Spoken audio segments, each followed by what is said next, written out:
Hey there guys, Gary with the Current 23 back again with the next part of my in-depth Blu-ray overview, blurays. Last video we got the numbers and A and B, and going to go to C. First up we have Cabin Fever, Eli Roth's directorial debut. Really good kind of not a body horror film, but kind of a virus kind of outbreak. These kids that stay at a cabin, this virus breaks out. Really good film, very gory as well, but I do like it. And next up, Candy, starring Heath Ledger, Australian film, and also Abbie Cornish and Geoffrey Rush. Don't know much about this film apart from the fact that it stars Heath Ledger and it's something to do with two people who are addicted to heroin trying to kind of get clean. Looks pretty good though, big fan of Australian films. And next up, Cemetery Junction, directed by Ricky Gervais and Stephen Merchant. Really good kind of coming of age drama about these kids who live in Reading, and again just a really good British film. Their feature film directorial debuts. Then we have Chat Room, British film starring Aaron Johnson, or now known as Aaron Taylor Johnson, Imogen Poots and Matthew Beard. Pretty good British kind of. It's kind of a weird thing, but it's kind of these kids kind of start talking in a chat room, but it's filmed like they're in an actual room, kind of talking to each other, but it's actually them kind of talking on computers. I thought it was really good. Directed by. So I'll have to look at the back here. By Hideo Nakata, who directed the original Ring. Pretty good film, not amazing, but a good watch. And that was only, I think, like £2 from Sainsbury's or something. And next we have Che Part 1 and Part 2. Just an absolute epic two films. It's about over 2 hours each, so you're in it for the long haul if you watch it. Now they brought out Part 1 and Part 2 separately, but this Blu-ray has both parts in it. Really good debate, obviously based on the life of Che Guevara, starring Benicio del Toro as Che Guevara. And then we have Cider House Rules, really good kind of 40s Georgia or something like that. I don't know if exactly the exact decade, but really good. Michael Caine won Best Supporting Actor in the Academy Awards. Very good film. I remember watching this on TV kind of like years and years ago, but I need to revisit this on Blu-ray at some point in the future. And then we have Class of Nukem High, classic trauma horror film.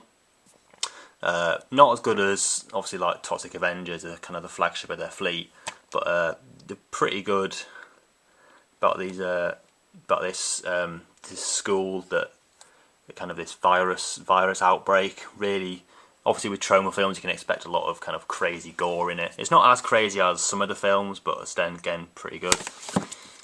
Then we have Clerks, the original. Really good film. This, I enjoyed this a lot. Really funny.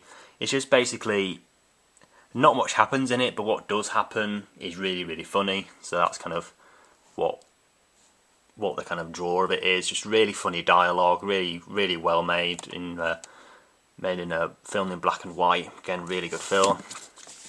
Next up, we have Cloverfield. This is the US version, region 3 version. Again, one of the only kind of found footage films I can actually watch, and that monster still fucking scares me to this day. And then we have, sorry this angle's a bit awkward, we have The Core, starring Aaron Eckhart, Hilary Swank and Delroy Lindo.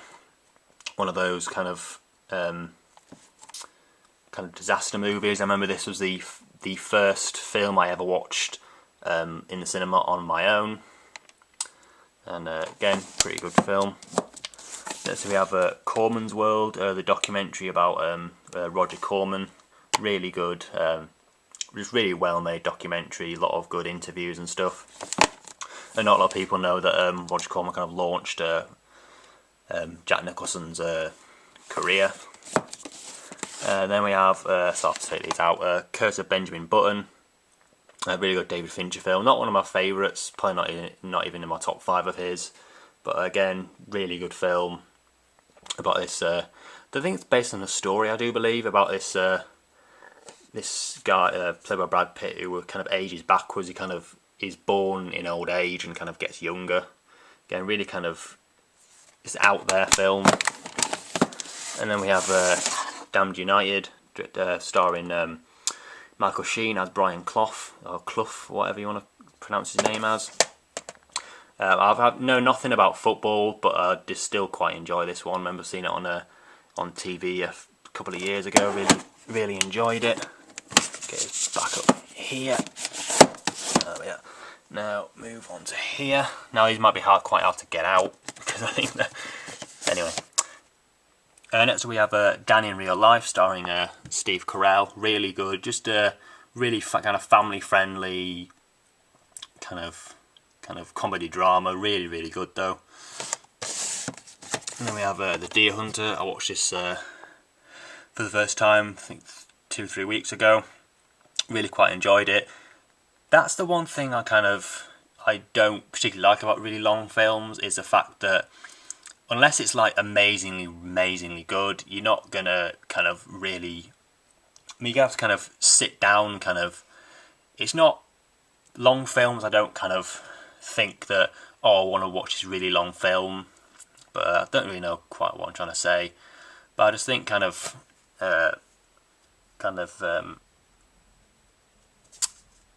long films aren't great. But this one is. But again, I just can't think of a time when I'll say I really want to watch The Deer Hunter. But anyway, sorry, rambling on. Next up we have Demons Never Die, and not particularly. It was all right, but not particularly amazing. British kind of. It's not really a horror film, but it's kind of a thriller, I guess. About these kids who start this suicide pact, and then this guy keeps killing them off, and again, not particularly very good, but it was alright. Next, The Descendants, directed by Alexander Payne, one of my favourite directors. Just really good. I was going to say won Oscars, but it didn't. He was just nominated. But anyway, George Clooney does a really good performance in this. Really great cinematography, great visuals, great just great scenery and stuff. About this woman who gets in a speedboating accident, and her husband finds out she's having an affair, and he has to and he kind of tries to find out who he is. Oh, sorry, who the guy is. Then we have Devil's Rejects, directed by Rob Zombie. Very good film, this. Obviously the sequel to House of a Thousand Corpses. I do prefer this film. It's just a better kind of all-round film. Again, really good. Really kind of hard to watch in some bits, with the invasion of that family, that motel. Again, really good. Rob Zombie has a great kind of way of directing horror, and this is no different. Very good film. Then we have District 9, directed by Neil Blomkamp, and I cannot wait for Elysium later this year. I don't know when it's coming out actually, but anyway, really good. Is it South American? No. Well, whatever. Kind of. It's about these. This like years ago, this alien spacecraft kind of landed on Earth, and then they move all the aliens into this kind of this slum or this suburb, and they kind of uprise and try to take over the man, I'll say, so to speak. And next up, Doghouse. Starring Danny Dyer, Noel Clarke and Stephen Graham. Stephen Graham, one of my all-time favourite British actors. I haven't checked this one out yet, but after seeing the director Jake West's segment on ABC's of Death, I really wanted to check out this film, the only film it's directed so far. And then we have Donkey Punch. A lot of people give this film shit. I mean, it's not great, but it's pretty well made, kind of British. Again, you wouldn't really call it a horror film, but it has kind of horror aspects to it. about these girls who get on this boat and one of them dies, and they kind of struggle between each other. Again, pretty good. Next up we have Dread. Very, very well made. Very kind of violent and gory, but absolutely amazing. Dread 3D. It's the 2D and 3D version. And again, really, really good film. I think most people have watched this by now, and most people who have watched it say it's really, really good, and I do agree. And it's Ease. We have Elfie Hopkins. Again, haven't watched this film yet, but again, not in any rush to watch it. People say it's not very good, but it was kind of pretty cheap on Play.com, so I thought I might as well pick it up. Next up, Evil Dead 2. I do have this on DVD. Obviously, a sequel to Evil Dead 1, funnily enough. And again, really, it's more kind of comedy horror than the first one. Obviously, it's kind of like batshit crazy, but it's an absolute classic. And then we have Excision. I watched this the other week. I mean, it was pretty good. It's not amazing or anything, but it has some pretty good kind of scenes and ideas in it. But it just wasn't. I mean, the filmmakers do have a lot of passion for it, but it's not amazing. But it's still pretty good. And then last one for this part, we have The Exorcist. Obviously, classic horror film. But it's a girl who gets taken over by a demon and have to excise her. Again, if you don't know the story about this, there's something wrong with you. Well, if you're a horror film fan. And that's The Exorcist. So that's going to be the last title in this part. Next part we'll start with F's. And yeah, I think that's about it. So next up will be F's. So please rate, comment and subscribe, and I'll see you in the next video. Thanks for watching.